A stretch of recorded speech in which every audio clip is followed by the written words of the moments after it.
Anong ganap sa mundo ng showbiz? Masayang ibinalita ng aktres na si Christine Hermosa Soto ang tungkol sa kanyang muling pagbubuntis sa edad na 40.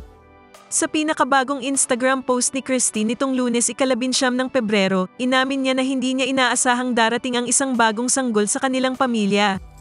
I have never doubted God's power and faithfulness in my life. I may at times feel discouraged, but I always have a strong sense of security that only God gives. I know He's got our backs all the time. To be honest, I was hopeful, but never really expected He would bless us with children, like lots of them, and another one on the way. Funny as it may seem, but I still get those butterflies every time I see double lines on the PT kahit pa na ang dami na nila, parang laging first time.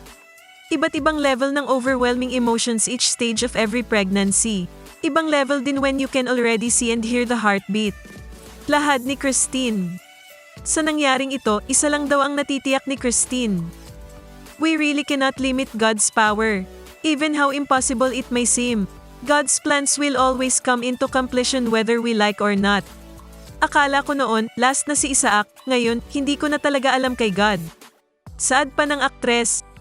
Sa huli, nagbigay si Christine ng papuri sa Panginoon para sa kung ano pa mang plano nito sa kanya at sa lumalaki niyang pamilya.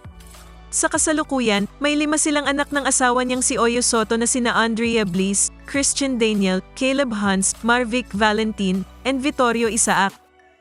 Nagpaabot naman ng pagbati ang mga kasamahan ni Christine sa industriya gaya ni na Baron Geisler, Kay Abad, Ara Mina, Joros Gamboa, Rod June Cruz, at marami pang iba. Kung nagustuhan mo ang content na ito, huwag kalimutang mag-subscribe at i-click ang share, like, at i-comment ang inyong opinyon.